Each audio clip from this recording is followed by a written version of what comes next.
Editorial Acti. Activando conocimientos y transformando tus ideas.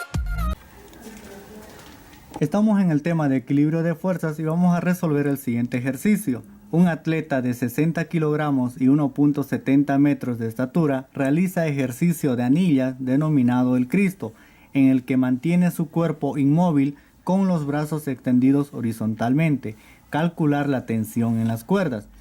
Bien, tenemos el gráfico donde el atleta está en una posición estática con los brazos abiertos horizontalmente, apoyado a dos cuerdas con una anilla, las cuales tienen una inclinación de 10 grados con respecto a la vertical, y nos piden calcular la tensión en las cuerdas, y para ello vamos a encontrar sus componentes rectangulares de la tensión para poder calcular dicha tensión.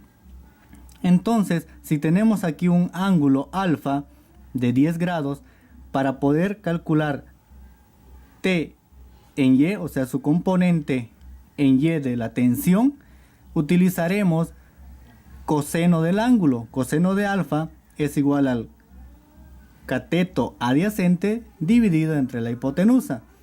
Y para ello vamos a anotar nuestros datos que nos dan la masa del atleta, que es igual a 60 kilogramos, y también utilizaremos el ángulo, que es de 10 grados, el ángulo de las tensiones, y también utilizaremos para calcular el peso del atleta la gravedad, que es igual a 9.8 metros sobre segundos al cuadrado, y nos piden calcular la tensión, que va a ser nuestra incógnita.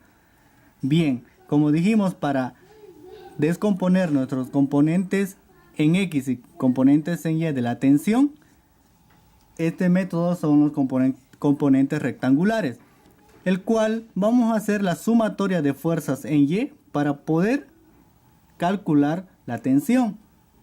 Entonces diremos: sumatoria de fuerzas en Y será igual a 0, donde las fuerzas que intervienen en Y van a ser simplemente, en este caso, la tensión en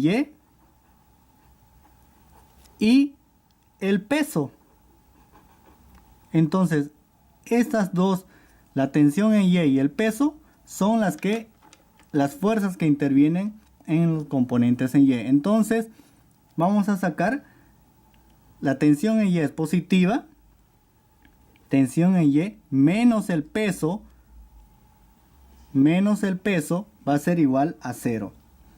Como tenemos dos cuerdas, simplemente vamos a multiplicar por 2 para poder determinar la tensión en cada cuerda. Ya vamos a tener entonces tensión en Y, que va a ser igual, multiplicamos por 2, tensión por el coseno de alfa, menos el peso, que es igual a masa por la gravedad, y todo esto va a ser igual a 0. Ahora sí podemos despejar la tensión y después reemplazaremos datos. Vamos a tener 2 por tensión por el coseno de alfa.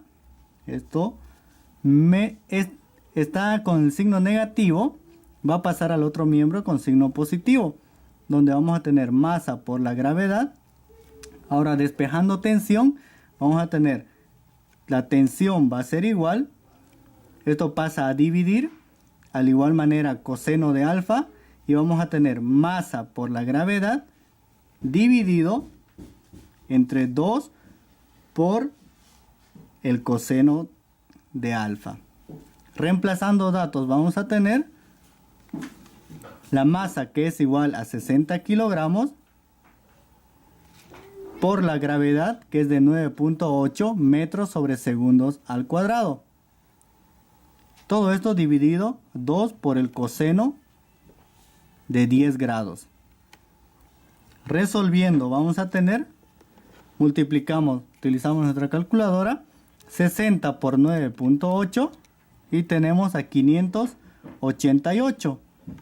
Ahora vemos las unidades. Vamos a tener kilogramos por metros sobre segundos al cuadrado. Esto nos da igual a newton.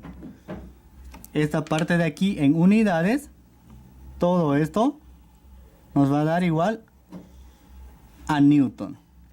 Entonces tendremos 588 newton dividido entre 2 por coseno de 10 grados, que va a ser igual a 1.97. Y vamos a tener la tensión, que va a ser igual a 588 dividido entre 1.97, que será igual a 298.5. Redondeamos y esto va a ser en newton. Y ya tenemos la tensión en cada cuerda, la cual nos pedían calcular. Editorial Acti. Activando conocimientos y transformando tus ideas.